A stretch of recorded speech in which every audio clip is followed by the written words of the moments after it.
Hello and welcome to the first episode of Inside Beds. I'm Siobhan. And I'm Ryan. And coming up on the show today, we take a look at the National Student Survey and why and how students can get involved. Then we have the premiere episode of Presenter versus Presenter, where you will see myself and Ryan play popular games and challenges to see who's better. And finally, we have an interview with Andrew Pearce, consultant editor of the Daily Mail, who popped into the University of Bedfordshire to chat to the journalism students.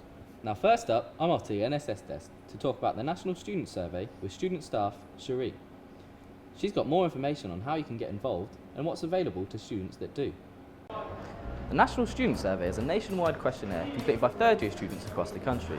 The aim for the survey is to find out students' honest and confidential feedback about their courses and general university undergraduate experience. Not only is it a powerful tool to help enhance higher education, but it also allows students to voice their opinions about changes they'd like to see in the future. The NSS is completed in over 350 higher education institutions, consisting of a core minimum of 27 questions, including multiple choice answers and students' own written answers. However, some students find the process of filling out the questionnaire quite benign. We spoke to one of the student staff at the University of Bedfordshire to find out why the NSS is so important and how students benefit from completing it. So, Cherie, what is the NSS?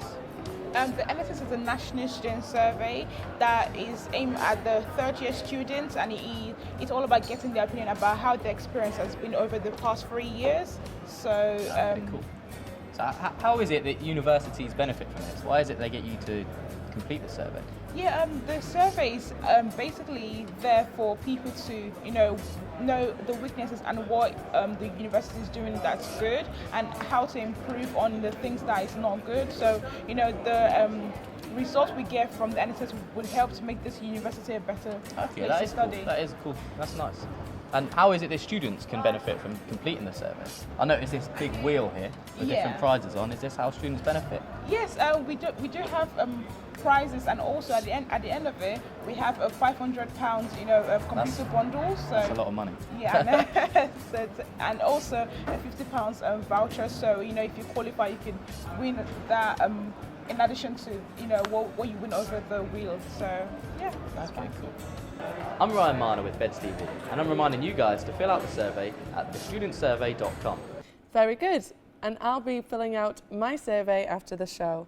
Now up next is Presenter versus Presenter, a series where you see Ryan and I against each other to find out who is the better student. This week we tackled the Jenga tower, so take a look and see how we got on.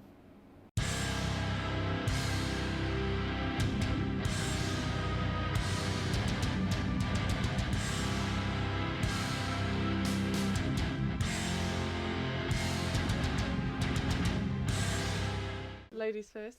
Well then, I guess I better take the first move. Let's see. Straight in. You didn't even take risk. No. I'm not about that life. See, I've got a little way of just tapping a few, and then gotcha. Okay. Nice. Gonna go nice and easy. Are you allowed to take the top one? Are you not allowed? No, I think you're cheating there a little bit. Oh. I'm sorry, I'm not a master in Jenga. It's got to be at least 3 rows down, I think. All right. Not that I've played this a lot. Not that you've done your research before today. Yeah. Oh, look at that, you've just given me a nice... Easy one. Yeah, cheers.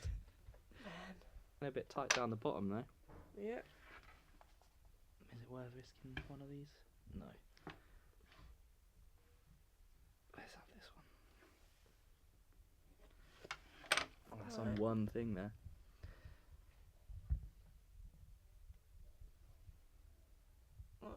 Yeah, this might go. It's close. Stay. Which one are you going for? I'm trying to go for this one, but it's taken about 5 others with it. Come on, fall over. Ah, come on. Am I allowed to do this, or am I don't know. Either way, you've done it. This is intense. Look at that row. That is insane. As soon as I touch anything, this is going to fall. You're gonna lose. Oh, no, there we go. Look at this. Nice. Good luck. Break. She did it. She did do it. Oh. I don't think you're going to win. You know, are you sure about the top one? The 100%. We'll I've have never even heard that. We'll have a little look at the box if you want. Oh, yeah, all right. Why would I do that when I've got a smartphone? Or Okay, Google. You can do it on there. This is. Well, It's painful. Oh Jesus. you know what? Which one are you going for? I'd, No. Ryan? I'm gonna get crushed by this tower. You. Are you sure? You. Is there another one hiding? Because it. No way has that survived.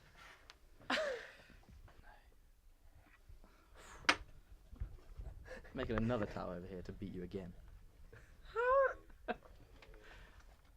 How did you even see that one? I've got an eye for it. An eye for Jenga. Yeah. Oh God! Make sure you put that on your CV. Oh Jesus. Oh no, he was getting.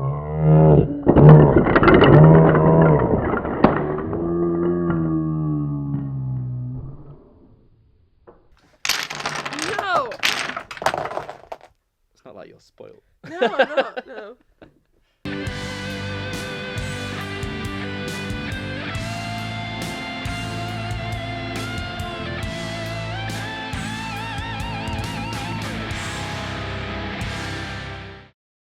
A good start for me, I reckon. You are a bit spoiled though. Anyway, before we finish, we have an interview with consultant editor of the Daily Mail, Andrew Pearce. He came to the Luton campus to do an interview at the university with the journalism students. I want to start with knowing what are your thoughts on Theresa May's speech about Brexit? Fantastic, because I am a avowed Brexiteer, and nothing she said surprised me. I've never believed in hard Brexit, soft Brexit, moderate Brexit. I always thought, not least because I've been talking to one of her ministers privately, that she was always going to take us out of the single market, because her red line has always been free movement. She doesn't believe in it. She doesn't think the country can cope with immigration the way it is. She is scarred by being Home Secretary for 6 years. She couldn't do anything about immigration because of the EU, although immigration beyond the EU was also a problem. So I think it was clear, it was concise, it was well delivered. She's getting better at delivery and presentation because it's not her strong point. And I was in the Commons afterwards, and even people on the Tory benches who want to stay in the EU admired the clarity. And the Labour Party have got a real problem now because they're in complete disarray about how to respond. Well, we are on the day before Trump's inauguration. Ah, So, of course, we have to cover that. yeah. I want to know your thoughts about Trump's presidency, and also your response to Columbia's journalism review, which says that they want to call for journalists to hold Trump accountable, even though it might not be as easy as it was. Well, what I think about Trump is it's the Democrats' fault for choosing such a terrible candidate. Hillary Clinton we have a dynasty in Britain. It's called an hereditary monarchy. They don't have a dynastic system in the United States. So why did they think they could have a former president's wife as the candidate? She had enough baggage to sink the Titanic, and only the Democrats could have picked such a bad candidate, because I could have beaten Donald Trump.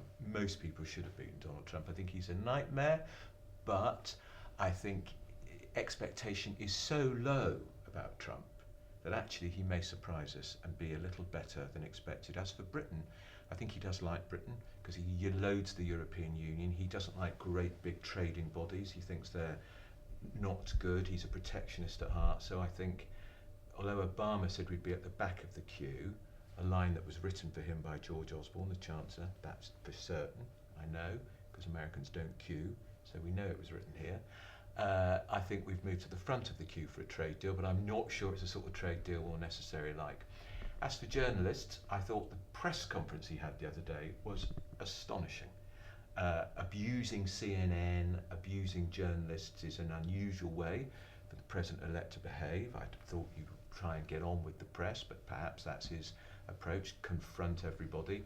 And I think journalists should hold him to account. It's our job to hold all politicians to account, and good luck with him, because there's a lot of good material. Well, a European Broadcasting Union report earlier this year showed that Britain has the lowest press trust from the audience, from the public. It's actually minus 51%. It's lower than Greece or Serbia. Yeah. So how do you think the press could regain its central part as a source of reliability? Well, I never believed these surveys. I would say that because I've been in journalism as journalist for so long. We still sell, I think, newspapers about 9 million copies a day. There's more choice of newspapers in this country than most other countries, and people love to moan about newspapers, but they still buy them, and they still want the scandal, they still want the red top revelations.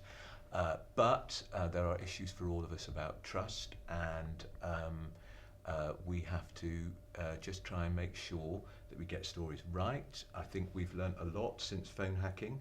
That was an edifying episode for all of us. I used to work on the News of the World many years ago. It was before mobile phones were invented, because I'm so old, which is a great relief to me, because I might have been encouraged to hack a phone. Let me tell you, I couldn't even hack into my own phone, so I was never going to be caught that way. But I think that was a really terrible episode for us. It wasn't, in my view, confined just to the News of the World, and we've learned a lot from that. Well, my next question is actually related to that. Yeah. To the abuses that led to the Leveson inquiry. Do you believe that strong independent media regulation could have prevented it, or could prevent in the future such abuses? I think it will in the future. I don't know if it could have then, because I just don't think we knew what was going on. It was, genuinely, I don't think we knew. I didn't, I mean, I knew eventually, and I'm going to talk about this in my talk tonight about Andy Coulson. But I think you can have independent regulation to a point, but it has to be the regulator that the industry has appointed, IPSA, because it's funded by the industry. It is as independent as it can be, and it's tough, and it's really, really, we know as journalists, if we get a front page, if IPSA insists on a front page correction, apology, I'm out. Yeah. That's a very, very chilling, and also the possibility of a £1 million fine. It's the toughest newspaper regulatory system in the Western world, and we probably needed it because some of my colleagues in the newspapers were behaving like we were still in the Wild West, and I think we've got our act together. Okay, so final question. Yeah. Do you feel that the Daily Mail went too far with the enemies of the people issue? No, you're not going to get me on that. I think the judges could have definitely sidestepped that issue and just said, "This is the people have spoken. Parliament will decide, and we're not going to even consider this issue." But I would say this too: judges are tough as old boots. They're in the public firing line. They're paid a lot of money. They should be accountable. And I don't think many of them were half as upset as the liberal intelligentsia were about that headline. It was provocative, it was talked about, and that's what newspapers should be, provocative and talked about. And trust me, the Daily Mail really is, as I know to my cost. So there we have it, our first ever episode of Inside Beds. It's done. Join us next time when there'll be more presenter versus presenter and much, much more. Bye. Goodbye.